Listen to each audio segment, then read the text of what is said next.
ጤና ይስጥልን ተማሪዎች እንደምን አላችሁ? ዛሬ የቻፕተር 3 አምስተኛ ፓርት ነው የምናየው 3.5 ዘ ቪክትሪ ኦፍ አድዋ የሚለው እናያለን። በባለፈው ስለ ኤክስተርናል ሪሌሽንስ ቻሌንጅስ ኤንድ ትሬትስ ስለሚለው ጉዳይ አይተናል። ሪቫይዝ ለማድረግ struggle against foreign aggressors was one of the features of Ethiopian history during the second half of the 19th century. The external challenges during the second half of the 19th century particularly came from the British that intended to release the European captives by Emperor Theodosius, and this campaign leads to the defeat of Emperor Theodosius and the suicidal death of Emperor Theodosius in 1868. In addition, foreign aggressors such as the Italians and the Mahdists, as well as the Egyptians, tried to invade Ethiopia, and for that matter, the Egyptians fought Ethiopia at the Battle of Gundit and Gurra in 1875 and 76. In that war, Ethiopia defeated Egyptians on both battles. After the Battle of Gundit and Gurra, Ethiopia and Egypt signed the Heot Treaty in 1884. The Heot Treaty created two strong enemies for Ethiopia. Such two strong enemies were one, the Mahdists, number two, the Italians. Because of that, Ethiopia was facing the Italians in the north and the Mahdists in the west as worst enemies, And in the Italians' expansion in the northern part of the Ethiopia region, Ras Alula Abba Nega fought the Italians and he defeated them at the Battle of Dogali in 1887. This Dogali incident created shock by the Italian government and an urgent need for revenge. And later, the Italians resumed or continued their expansion in the Meram Melash directions. On the other way around, the Mahdists were expanding to Gondar from western directions, and Emperor Johannes fought the Mahdists at the Battle of Metemma in 1889, and he lost his life. So Emperor Johannes was indeed faced the triangular problem: in the north, the Italians; in the west, the Mahdists; and in the south, there was the rebellion or the opposition of Nugus Takla Hayimanot of Gojam and Nugus Minilik of Shwa.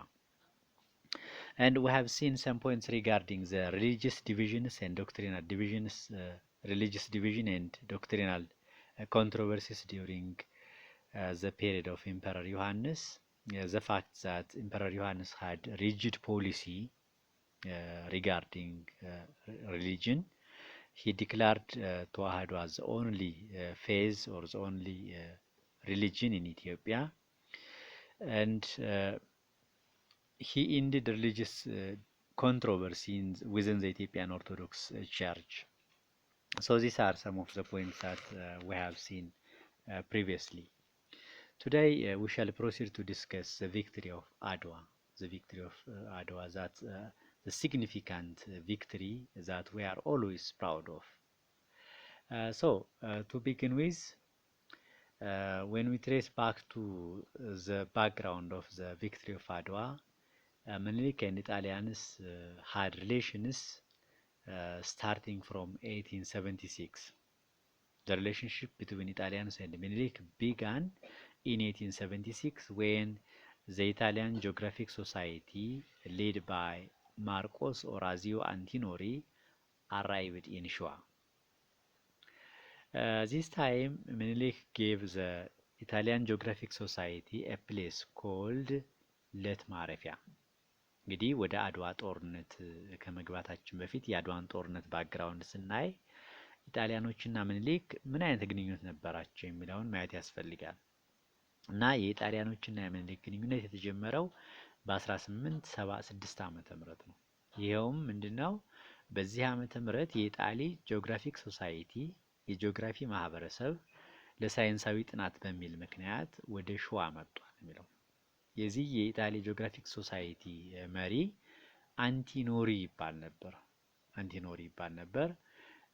በዛም ሸዋ ሲመጣ ንጉስ ምኒልክ ለዚህ ለኢጣሊያን ጂኦግራፊክ ሶሳይቲ ማረፊያ ቦታ የሚሆን መቆያ ቦታ የሚሆን ለት ማረፊያ የሚባል ቦታ ሰጧቸዋል። እንግዲህ እንደምታስታውሱት አውሮፓውያን አፍሪካን ቅኝ ለመግዛት ሲመጡ በሳይንሳዊ ጥናት ስበብ ይመጣሉ፣ በአሰሳ ስበብ ይመጣሉ፣ በተለያየ ምክንያት በእምነት ምክንያት ይመጣሉ። ኢጣሊያኖች በሳይንሳዊ ጥናት በጂኦግራፊያዊ ጥናት ምክንያት ነው አድርገው ወደ ሸዋ ያመጡት። ዋናው ምስጢሩ ግን በኢትዮጵያን ቅኝ ለመግዛት ሁኔታዎችን ለማጥናት ነው ግሩፕ የመጣው። በመቀጠልም በሌላ በኩል ደግሞ በ1879 ዓመተ ምህረት ኢታሊያን ሺፒንግ ካምፓኒ ኮልድ ዘ ሮባቲኒዮ ካምፓኒ ፐርቼይዝድ አሰት ፍሮም ዘ ሎካል አፋር ሱልጣን።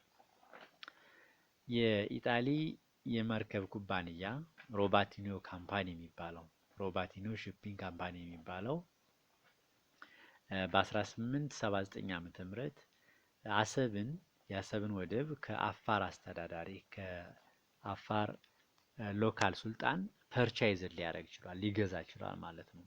ይሄ እንግዲህ የአሰብ ወደብ ከ3 ዓመት በኋላ በኢጣሊ መንግስት ስር ሆኗል። ከኩባንያው ከሮባቲኒዮ እጅ ወጥቶ በኩባንያው በኢታሊ ገቨርንመንት ኮንትሮል ስር ሆኗል። ይሄ እንግዲህ ኤርሊ ሪሌሽናቸው ነው። በኢትዮጵያ ላይ መጀመሪያ እንዴት እግራቸውን እንዳሳረፉ የሚያሳይ ነው። በመቀጠል እንግዲህ ከምኒልክ ጋራ የተለያዩ ስምምነቶችን ተፈራርሟል ኢጣሊያኖች። ለምሳሌ ኢጣሊያኖችን በመወከል ካውንት አንቶኖሊ እና ምኒልክ በ1883 ዓመተ ምህረት ትሪቲ ኦፍ ኮመርስ ኤንድ ፍሬንድሺፕ የሚባል ስምምነት ተፈራርሟል። የጓደኝነትና የንግድ ስምምነት ማለት ነው። ትሪቲ ኦፍ ኮመርስ ኤንድ ፍሬንድሺፕ እና በዚህ በንግድና የጓደኝነት ስምምነት በዋናነት በሶስት ጉዳዮች ነው የተስማሙት ምኒልክና የጣሊያኖች። አንደኛ ኮንሱላር ኤክስቼንጅ፣ ሁለቱም ተወካዮችን ለመቀያየር ተወካዮች እንዲኖራቸው፣ ሸዋዎች የራሳቸው ተወካይ ይኖራቸዋል በተለይ አሰብ ላይ። እንደገና ደግሞ ኢጣሊያኖች ሸዋ ላይ የራሳቸው ተወካይ ይኖራቸዋል። ኮንሱላር ኤክስቼንጅ። ሌላኛው ፍሪ ፕሮፓጌሽን ኦፍ ሪሊጅን ነው። እምነታቸውን በነጻነት ለማስፋፋት ፍሪ ትሬድ የነጻ ንግድ እንቅስቃሴ ለማድረግ በእነዚህ ጉዳዮች ላይ ተስማምተዋል። በዚህ በ1883 ዓመተ ምህረት ሁለቱም ምኒልክና ኢጣሊያኖች። በመቀጠል አሁንም በ1887 ዓመተ ምህረት ኮንቬንሽን ኦፍ ኒውትራሊቲ የገለልተኝነት ስምምነት የተሰኘውን ስምምነት ተፈርሟል ምኒልክና ኢጣሊያኖች። እንግዲህ ይሄ ስምምነት የተፈረመው ከዶጋሊ ክስተት በኋላ ነው። የዶጋሊ ክስተት እንደምታስታውሱት ራስ አሉላ አባ ነጋ 500 ኢጣሊያኖችን ዶጋመድ ያደረገበት የገደለበት ታላቅ ድል ነው እና ከዚህ ክስተት በኋላ ኢጣሊያኖች ለምኒልክ የነበራቸው ከምኒልክ ጋር ወዳጅነት ለመመስረት በከፍተኛ ሁኔታ ቋምጠዋል። ያ የሆነበት ምክንያት ደግሞ ምንድነው? they wanted ምኒልክ to fight against ኤምፐረር ዮሐንስ in the south ከአፄ ዮሐንስ ጋራ እንዲዋጋ ይፈልጋሉ በሳውዝ አቅጣጫ። ሆኖም ግን ምኒልክ ከአፄ ዮሐንስ ጋራ ለመዋጋት ፍላጎት አልነበረውም። በዚህ ጊዜ ለመዋጋት ፍላጎት ሳይኖረው ሲቀር ቢያንስ ኒውትራል እንዲሆን እነሱ ከአፄ ዮሐንስ ጋራ ሲዋጉ ምኒልክ ዝም ብሎ እንዲመለከት የሚያስችል ስምምነት ነው። ይሄ ኮንቬንሽን ኦፍ ኒውትራሊቲ የሚባለው የተፈረመው መቼ ነው? በ1887 ዓመተ ምህረት። in the convention of neutrality the Italians wanted to make ምኒልክ neutral in the event of war between ዮሐንስ and Italians። እንግዲህ የመጨረሻውና ለአድዋ ጦርነት ሰበብ የሆነው ስምምነት ውጫሌ ትሪቲ ነው። ውጫሌ ትሪቲ ከአጼ ንጉስ ምኒልክ አጼ ምኒልክ ከተባለ በኋላ ንጉሰ ነገስት የኢትዮጵያ ንጉሰ ነገስት ከሆነ በኋላ ነው የተፈረመው። ወዲያውኑ እንግዲህ ከአጼ ዮሐንስ የመተማ ጦርነት ሞት በኋላ የሸዋው ንጉስ ምኒልክ ንጉሰ ነገስት ተብሏል፣ ኢምፐረር ተብሏል በ1889 ዓ.ም። ሰው ወዲያውኑ ኢጣሊያኖች ከአጼ ምኒልክ ጋራ የውጫሌን ስምምነት ተፈራርሟል። እንግዲህ ይሄ ውጫሌ ስምምነት በዋናነት ወደ 20 አንቀጾች ያሉት ስምምነት ነው። ከ20 አንቀጾች ውስጥ ምናልባትም ለኢትዮጵያና ለኢጣሊ ግጭት ሰበብ የሚሆኑት አንቀጽ 3 እና አንቀጽ 17 ናቸው። አንቀጽ 3 የውጫሌ ስምምነት ምን ይላል? አርቲክል 3 ኦፍ ዘ ውጫሌ ትሪቲ ጌቭ ሌጋል ቤዝ ፎር ዘ ኢታሊያን ኮሎናይዜሽን ኦፍ ኤሪትሪያ። ኢጣሊያኖች ኤርትራን እንዲቆጣጠሩ ቅኝ እንዲገዙ ፍቃድ የሰጠ ስምምነት ነው ይሄ አንቀጽ 13። እንግዲህ ከምኒልክ በፊት በአጼ ዮሐንስ ዘመነ መንግስት ነው እንግዲህ የምጽዋን ወደብ ከተቆጣጠሩ በኋላ በእንግሊዝ ጋባዥነት በ1885 ዓ.ም ብዙ የመረብ መላሽ አካባቢዎችን የኢትዮጵያ አካባቢዎችን ተቆጣጥረዋል። ምናልባትም ኢጣሊያኖችን በኃይል ለማስለቀቅ ምኒልክ ሊከብደው ስለሚችል ኦልሬዲ በያዙት ቦታ ተወስነው እንዲቀሩ በዚህ በአንቀጽ 3 ይሄንን የመረብ መላሽ አካባቢን እንዲቆጣጠሩ ፈቅዶላቸዋል ማለት ነው። አንቀጽ 3 ኢጣሊያኖች ኤርትራን ቅኝ እንዲገዙ እንዲቆጣጠሩ ፍቃድ የሰጠ አንቀጽ ነው። ይሄ አንቀጽ it delimited the boundary between Italian occupied territories of መረብ መላሽ and the rest of ኢትዮጵያ። ኢጣሊያኖች በተቆጣጠሩት የመረብ መላሽ አካባቢና በሌላው የኢትዮጵያ አካባቢ ስለሚኖረው ድንበር ነው የሚያወራው ይሄ አንቀጽ 3። ሆኖም ግን the Italians had no satisfaction በዚህ ቴሪተሪ ተወስነው መቅረት ስለማይፈልጉ they began to push the Ethiopian territories beyond the borders በመረብ መለሽ አቅጣጫ ወደ መሀል ወደ ኢትዮጵያ አቅጣጫ ተጨማሪ ቦታዎችን ፑሽ ማድረግ ጀመሩ፣ መውረር ጀመሩ ነው የሚለው። በተጨማሪም ደግሞ የውጫሌን ትሪቲ ራስ መኮንን ሊያጸድቅ ሮም በሄደበት ወቅት they persuaded ራስ መኮንን to sign additional conventions, especially in 1889. This aimed at advancing towards መረብ river.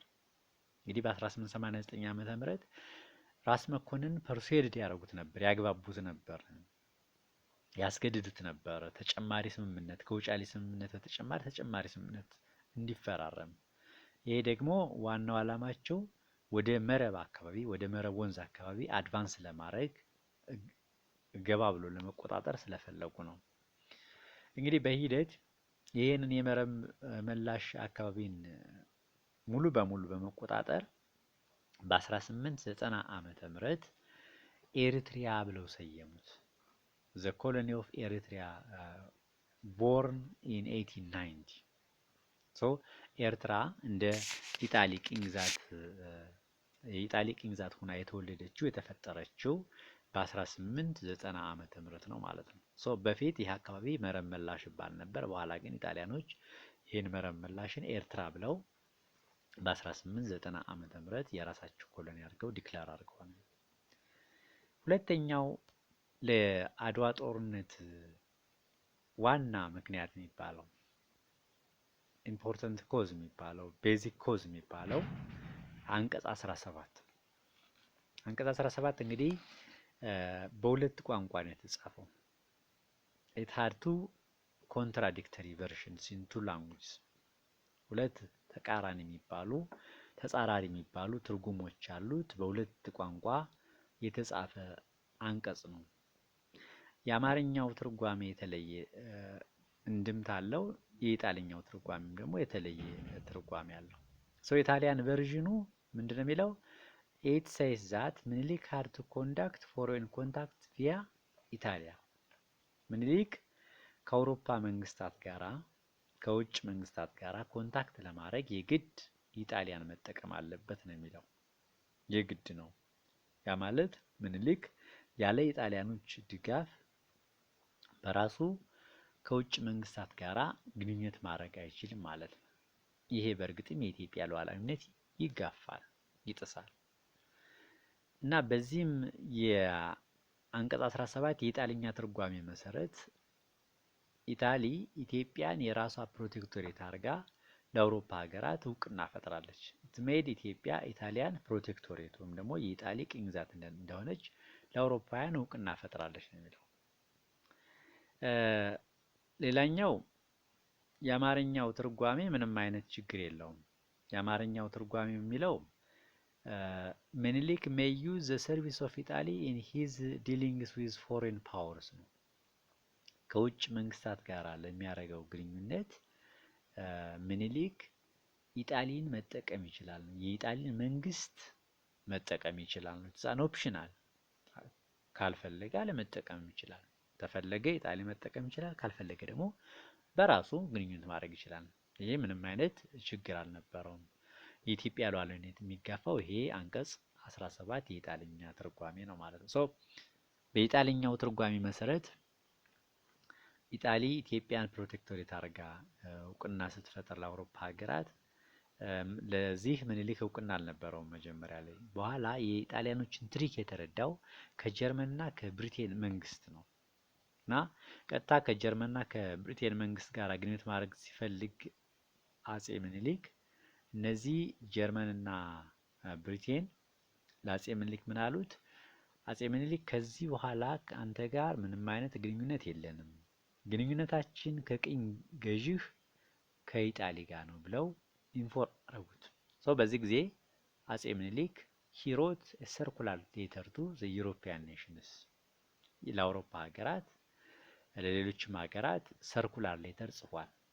ምን በማለት አዚፍ ኢትዮጵያ ዋዝ አን ኢንዲፔንደንት ስቴት ኤንድ ኢት ዋዝ ኖት ኮሎኒ ፎር ኢታሊ፣ ኢትዮጵያ ራሷን የቻለች ሀገር እንደሆነች እና ለኢጣሊ ቅኝ ግዛት እንዳልሆነች በማሳወቅ ሰርኩላር ሌተር ጽፏል ነው የሚለው። እንግዲህ ከዚህ በኋላ ጣሊያኖች ምኒልክን በተመለከተ ሁለት አይነት ፖሊሲ ይከተላሉ። ኢትዮጵያን በተመለከተ ሁለት አይነት ፖሊሲ ይከተላሉ። አንደኛው ሰብቨርሽን ፖሊሲ ነው። ሁለተኛው ደግሞ ፐርሱዌሽን ፖሊሲ ነው። ሰብቨርሽን ፖሊሲ ማለት የማነሳሳት ፖሊሲ ነው። በምኒልክ ላይ የተለያዩ መኳንንቶችን፣ ጠላቶችን ማነሳሳት፣ እንዲያብሩ ማድረግ፣ እንዲያምፁ ማድረግ ነው። ይሄ የሰብቨርሽን ፖሊሲ የማነሳሳት ፖሊሲያቸው በተወሰነ መልኩ መጀመሪያ አካባቢ ሰክሰስፉል ነበረው ወይም ደግሞ ስኬት ነበረው።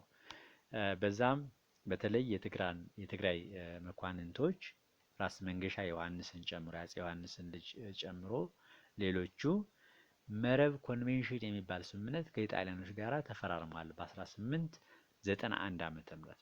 ይሄ መረብ ኮንቬንሽን ዋናው ዓላማው ምንድነው? የትግራይ መኳንንቶች ከኢጣሊያኖች ጋር አብረው ሆነው ከምኒልክ ጋራ ጦርነት ማድረግ ነው። ምኒልክን መቃወም ነው። ሆኖም ግን በኋላ የትግራይ መኳንንቶች የኢጣሊያኖችን ሴራ ሲያዩ፣ የኢጣሊያኖችን የወረራ ተግባር ሲያዩ ታማኝነታቸውን ለአፄ ምኒልክ አድርገዋል፣ መልሰዋል። በዛም ይሄ ሰብቨርሽን ፖሊሲው በ1894 ዓመተ ምህረት ራስ መንገሻና ራስ አሉላ አባ ነጋ ሌሎችም የትግራይ መኳንንቶች ለአፄ ምኒልክ ሎያሊቲያቸውን ሪስቶርድ ሲያደርጉ ሙሉ በሙሉ ፌል አድርጎባቸዋል። ይሄ ብቻ አይደለም። ኤርትራ ላይ ኢጣሊያኖች ከፍተኛ የሆነ የፔዛንት ሪቢሊየን አጋጥሟቸዋል። ይሄን የፔዛንት ሪቢሊየን በ1894 ዓመተ ምህረት የመራው ሰው ደግሞ አካሌ ጉዜ የሚባል ቦታ ላይ ደጃዝማች ባህታ ሀጎስ ይባላል። ሌላኛው ዘኢጣሊያንስ ፐርሱዌሽን ፖሊሲ ነው። ጣሊያኖች የማግባባት ፖሊሲ የሚከተሉ ነበር።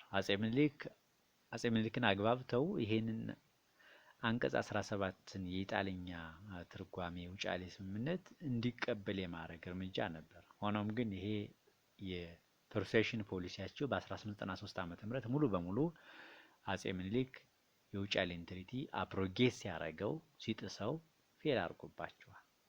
ናው እንግዲህ ከዚህ በኋላ ኢጣሊያኖች ይሄን አንቀጽ 17ን የኢጣሊኛ ትርጓሜ ማስተካከል ሳይችሉና ከወረራ ተግባራቸው ሳይገቱ ሲቀሩ ኦልሬዲ ትግራይን ሁሉ ሲወሩ ሲቀሩ ትግራይን ሁሉ ሲወሩ ቀጥታ ኢምፐረር ምኒልክ ኢሹድ ዘ ሞቢላይዜሽን ኦርደር የክተት አዋጅ በማወጅ የኢትዮጵያ ሕዝብ ለጦርነት እንዲሰለፍ ጥሪ በማቅረብ በአድዋ ጦርነት ዘመቻ አድርጓል። እና የአድዋ ጦርነት እንግዲህ ሶስት ፌዞች አሉት። የመጀመሪያው ባትል ኦፍ አምባላጌ ነው። ዲሴምበር 1895 ዓመተ ምህረት ነው የተካሄደው። በዚህ በባትል ኦፍ አምባላጌ ሳውዘርን ትግራይ የሚገኝ ቦታ ነው። እዛ ላይ የኢትዮጵያ ወታደር በፊታውራሪ ገበየሁ እየተመራ ኢጣሊያኖችን ሩትድ አድርጓል፣ ድባቅ መቷል።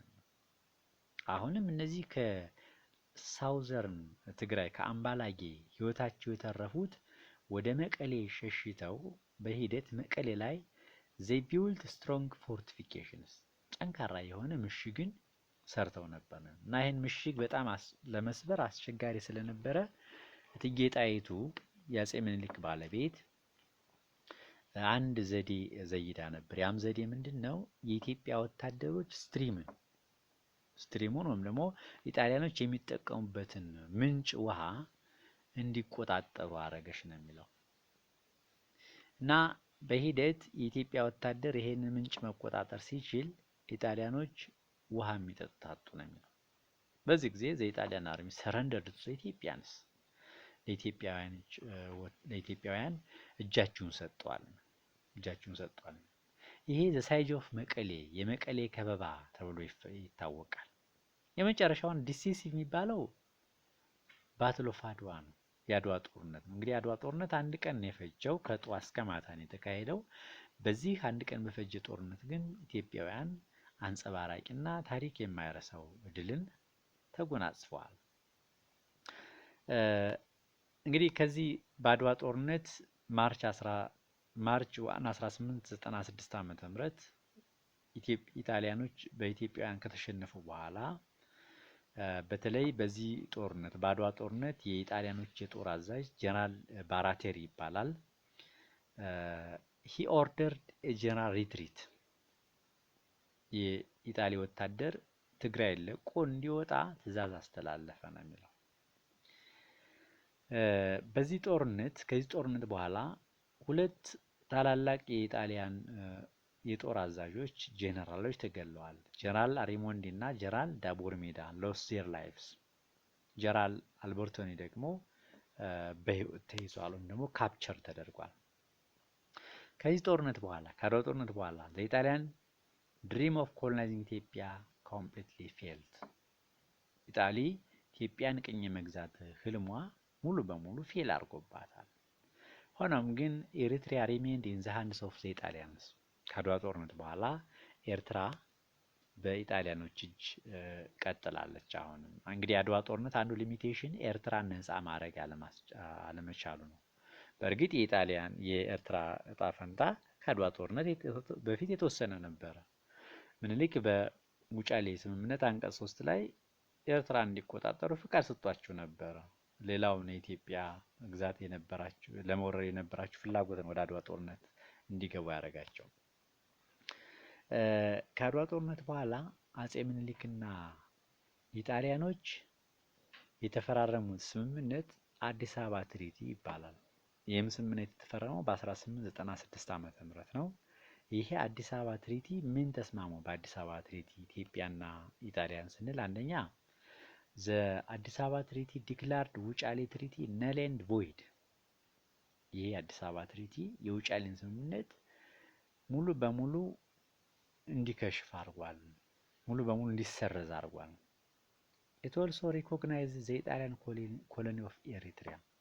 ኢትዮጵያ ደግሞ ኢጣሊያን ኤርትራን ቅኝ እንድትገዛ ፍቃድ ሰጣለች፣ ሪኮግኒሽን ሰጣለች ነው። as well ኢታሊ recognized the independence of ኢትዮጵያ። ኢትዮጵያም እንደዚሁ ኢጣሊም እንደዚሁ የኢትዮጵያን ነጻነት አክሴፕት አድርጋለች፣ ሉዓላዊ ሀገር መሆኗን ኢትዮጵያ እውቅና ሰጣለች ነው የሚለው። ሶ this አዲስ አበባ ትሪቲ ኢንዲድ the ኢጣሊዮ-ኢትዮጵያን ኮንፍሊክት። በኢትዮጵያና በኢጣሊ መካከል የነበረውን ግጭት እንዲቋጭ አድርጓል። ይሄ አዲስ አበባ ትሪቲ እንግዲህ ለምን ኢትዮጵያውያን በኢጣሊያኖች ላይ በአድዋ ጦርነት ድልን ተጎናጸፉ፣ ድልን ተቀዳጁ ስንል ብዙ ምክንያቶች ይኖራሉ። አንደኛው ኢትዮጵያንስ ጎት ኢንፎርሜሽን ፍሮም ራስ ስብሐት አረጋዊ ኤንድ ደጃች ሀጎስ ኢታሊያን ኮላቦሬተርስ። ራስ ስብሐት አረጋዊ እና ደጃች ሀጎስ መጀመሪያ አካባቢ የኢጣሊያኖች ኮላቦሬተር የነበሩ ለኢጣሊያኖች ባንዳ የነበሩ ሰዎች ናቸው። በኋላ ግን ለኢትዮጵያውያን ብዙ ጠቃሚ መረጃዎችን ሰጥተዋል። ይሄም ኢትዮጵያውያን እንዲያሸንፉ ረድቷቸዋል። ኢጣሊያኖች በተቃራኒው ስለ ኢትዮጵያ ወታደር፣ ስለ ኢትዮጵያ መልክዓ ምድር የተሳተ መረጃ ነበራቸው። ኢጣሊያንስ ጎት ፎልስ ኢንፎርሜሽን። ለኢጣሊያንስ ሮንግ ሚሊታሪ ስትራቴጂ፣ ጣሊያኖችም እንደዚሁ የተሳተ የጦር ስትራቴጂ ነበራቸው። ኢትዮጵያውያን ጠንካራ ሞራል እና ዩኒቲ ነበራቸው። ኢትዮጵያንስ ሃድ ስትሮንግ ሞራል ኤንድ ዩኒቲ።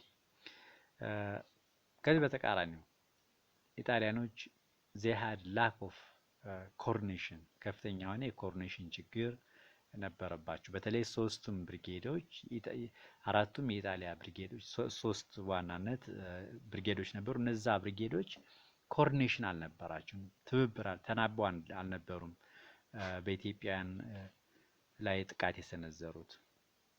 ኢትዮጵያንስ ቶፖግራፊክ ናውሌጅ፣ ኢትዮጵያውያን ስለ ሀገራቸው መልክዓ ምድር አቀማመጥ የጠራ እውቀት ነበራቸው። በተቃራኒው ጣሊያኖች ስለ ኢትዮጵያ መልክዓ ምድር አቀማመጥ የትኛው ተራራ የትኛው ሸለቆ እንደሆነ ምንም አይነት እውቀት አልነበራቸውም። ይሄም አንድ አስተዋጽኦ አበርክቷል። አጼ ምኒልክም በወቅቱ በተወሰነ መልኩ ዘመናዊ ጦር መሳሪያ ኢምፖርት ማድረግ ችሎ ነበር ከአውሮፓ። እንዲያውም 1/3 የሚሆነውን ወታደሩን በዘመናዊ የጦር መሳሪያ ማስታጠቅ ችሎ ነበር። ምንም እንኳን ልዩነት ቢኖርም ልዩነቱ ደግሞ ያን ያክል የገዘፈ አልነበረም በሁለቱ መካከል በጦር መሳሪያ ጉዳይ። የአድዋ ጦርነት ምን ሲግኒፊካንሶችን አመጣ? የአድዋ ጦርነት እንግዲህ ኤክስተርናል ሲግኒፊካንስ እና ኢንተርናል ሲግኒፊካንሶችን አመጣል። ኤክስተርናል ሲግኒፊካንስ ውጫዊ ጠቀሜታ ወይም ደግሞ ረቡ ምንድን ነው የሚለው ነው። ውጫዊ ሲግኒፊካንሱ ምንድነው? የአድዋ ጦርነት አንደኛ it led to the resignation of Italian Prime Minister ክሪስፒ። በኢጣሊ ከፍተኛ የሆነ ዲስተርባንስ እንዲፈጠር አድርጓል። ይሄም ዲስተርባንስ የኢጣሊን ጠቅላይ ሚኒስትር ክሪስፒን ከስልጣን እንዲባረር አድርጎታል። ከስልጣን እንዲለቅ ሪዛይን እንዲያደርግ አድርጎታል። ሌላ በዓለም አቀፍ ደረጃ ይሄ የአድዋ ጦርነት ያመጣው ኤክስተርናል ሲግኒፊካንስ ምንድነው? it restored black dignity፣ የጥቁሮችን ክብር፣ የጥቁሮችን ፕራይድ ኢን ሳውዝ አፍሪካ ኤንድ ዩናይትድ ስቴትስ። በተለይ ሳውዝ አፍሪካ እና ዩናይትድ ስቴትስ ውስጥ ያሉ ጥቁሮች ኩራት እንዲያድርባቸው፣ ክብራቸው እንዲመለስ አድርጓል ነው። it taught that the black people are not inferior to white people። እንግዲህ የተለመደው አመለካከት ምንድነው? ጥቁሮች ከነጮች ያንሳሉ የሚል አመለካከት ነው። ይሄ የአድዋ ጦርነት ግን ጥቁሮች ከነጮችን የማያንሱ፣ ጥቁሮች ነጮችን ማሸነፍ እንደሚችሉ ያረጋገጠ ታላቅ ድል ነው። it contribute to the birth and development of black movements like pan-africanism, ኢትዮጵያኒዝም፣ ራስተፈሪያኒዝም and the like። በዓለም ላይ እነዚህ አይነት እንቅስቃሴዎች የአፍሪካኒዝም፣ የፓን አፍሪካኒዝም እንቅስቃሴ፣ የኢትዮጵያኒዝም፣ ራስተፈሪያኒዝም የሚባሉ እንቅስቃሴዎች እንዲራመዱ አስችሏል ይሄ የአድዋ ጦርነት። እንግዲህ በዚህ ወቅት አብዛኞቹ የአፍሪካ ሀገራት፣ ሁሉም የአፍሪካ ሀገራት ማለት ይቻላል በቅኝ ግዛት ስር የሚማቅቁበት ወቅት ነበር። ከቅኝ ግዛት ነፃ ለመውጣት የጸረ ቅኝ አገዛዝ እንቅስቃሴ እንዲያካሂዱ የአፍሪካ ሀገራት በር የከፈተ ነው ይሄ የአድዋ ጦርነት። gave impetus to anti-colonial and anti-imperialist struggle of the peoples። ኢንተርናል ሲግኒፊካንሱ ምንድነው? አንደኛ ከምንም በላይ it guaranteed the political independence of ኢትዮጵያ፣ የኢትዮጵያን ሉዓላዊነት አረጋግጧል። ኢትዮጵያ ከጎረቤት ሀገራት ጋር የነበራትን ቅኝ ግዛት ባውንደሪ የግዛት ባውንደሪ ዲሊሚትድ አድርጋለች። ለምሳሌ ከኢትዮጵያ ጎረቤት ብዙ የአውሮፓ ሀገራት ቅኝ ግዛት አላቸው። እነዚህ የአውሮፓ ሀገራት ከኢትዮጵያ ጋር የነበራቸውን ባውንደሪ ዲሊሚት አድርገዋል በተለያየ ዓመተ ምህረት። ለምሳሌ ኢትዮጵያ ከፈረንጅ ሶማሌላንድ ጋር ከጅቡቲ ጋር የነበራት ባውንደሪ በ1897 ዓመተ ምህረት ዴሊሚትድ ተደርጓል፣ ተካሏል። ኢጣሊያን ኮሎኒ ኦፍ ኤርትራ ኢትዮጵያ ከኢጣሊያን ኮሎኒ ኦፍ ኤርትራ ጋር የነበራት ባውንደሪ እንደዚሁ በ1900 በ1902 እና በ1908 ዓመተ ምህረት በተፈረሙ ስምምነቶች ዴሊሚት ተደርጓል፣ ተካሏል። አንግሎ ኢጂፕሽያን ሱዳን በ1902 ዓመተ ምህረት ኢትዮጵያ ከብሪቲሽ ኢስት አፍሪካ ወይም ከኬንያ በ1907 ዓመተ ምህረት ኢትዮጵያ ከኢጣሊ ሶማሊላንድ ጋር የነበራት ባውንደሪ በ1908 ዓመተ ምህረት በመርህ ደረጃ በአግሪመንት ደረጃ ዴሊሚትድ ተደርጓል ማለት ነው። ሶ የአድዋ ጦርነት የኢትዮጵያ ህዝቦች ኩራት ብቻ ሳይሆን የዓለም ህዝቦች ታላቅ ኩራትና ታሪክ የማይረሳው ድል ነው ማለት ነው። ሶ ለዛሬው ይሄ ይበቃናል። ምናልባት ጥያቄ ካላችሁ አስተያየት ካላችሁ በኮሜንት ልትሰጡኝ ትችላላችሁ። ቻናሉን ለማሳደግ ላይክ፣ ሰብስክራይብ እና ሼር አድርጉ።